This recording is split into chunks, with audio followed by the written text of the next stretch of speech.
Bismillahirrahmanirrahim. Alhamdulillah wassalatu wassalamu ala Rasulillah wala haula wala quwata illa billah. Kembali kita lanjutkan di pembahasan kitab Umdatul Fiqh. Kita masuk di bab tentang azan dan iqamat. Di sini penulis menyebutkan wahuma masyru'ani li salawatil khams duna ghairihima. Jadi azan dan iqamat itu kapan disyariatkan? Azan iqamat itu disyariatkan hanya untuk sholat 5 waktu saja. Adapun sholat-sholat yang lain itu tidak disyariatkan. Lirijal duna nisa. Terus siapa yang azan? Yang azan itu laki-laki, bukan perempuan. Wal adhan 15 kalimat la tarji. Jadi azan itu totalnya ada 15 kalimat ya, tanpa tarji. Tarji itu apa? Mengulang syahadatain. Jadi ada 15, kemudian iqamat itu ada 11,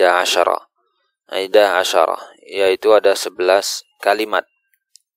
Kemudian di paragraf selanjutnya, yang bagian yakuna al-muadzin aminan sayyidan aliman bil awqat, dan seorang muadzin dipersyaratkan. Jadi ini bicara tentang siapa yang berhak muadzin. Muadzin itu adalah orang yang harus amanah, terpercaya ya. Kemudian sayyidan, suaranya itu gelegar, suaranya itu keras.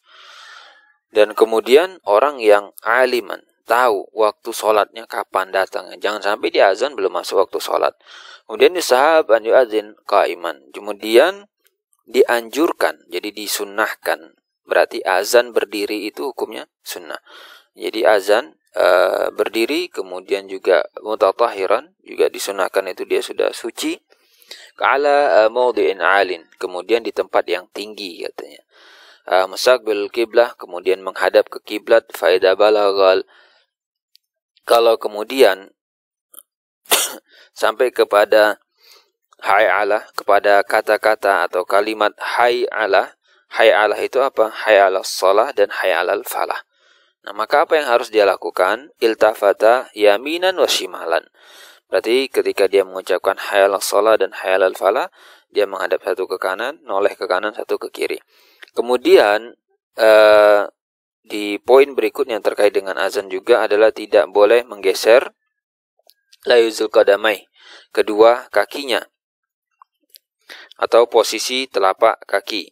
Dan kemudian poin berikutnya disunahkan juga ya ja'al kedua jarinya usbu'aihi fi uzunaihi.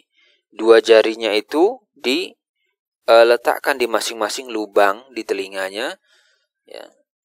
Kemudian watarassal fi al-adzan, dan ketika azan disunahkan juga dia itu memanjangkan bacaan azannya.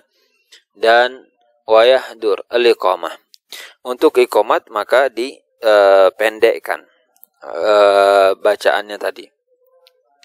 Wa yaqul fi adzani subuh ba'da al-hay'alah, dan ketika subuh disunahkan atau dibaca ketika setelah hayal shalah dan hayal falah, maka dia baca adalah ditambahkan kata-kata as-salatu khairum minan naum marratain, itu sebanyak 2 kali. Wala yu'adzin qabla awqat illa laha, dan tidak boleh dia itu azan sebelum waktunya. Jadi memang azan ya pas udah masuk waktu baru azan. Karena Nabi kan sudah menjelaskan, inna bilalan yu'adzin bilailin. Bilal azan pada waktu masih malam, sebelum waktu subuh tiba. Fakulu washrabu, kalau Bilal yang azan silahkan sahurnya dilanjutkan saja, makan dan minum. Hatta yu'adzin ibnu ummi maktum, sampai nanti yang azan itu ibnu ummi maktum, sehingga azan memang pas sudah masuk waktu subuh, sudah masuk waktu sholat. Nah, jadi poin-poin ini yang tolong dicatat, diperhatikan ya.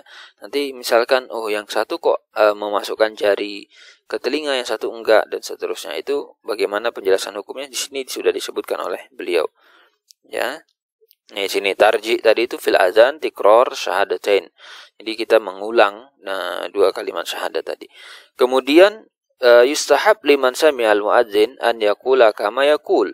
Kita, orang yang mendengar azan itu disunahkan untuk menjawab dengan menirukan apa yang diucapkan oleh muazin. Liqauli Rasulillah sallallahu alaihi wasallam, karena Rasul bersabda, "Idza sami'tumun nida faqulu misla ma yaqul." Kalau kalian dengar lantunan azan maka jawab, maka tirukan ucapan muazin tersebut.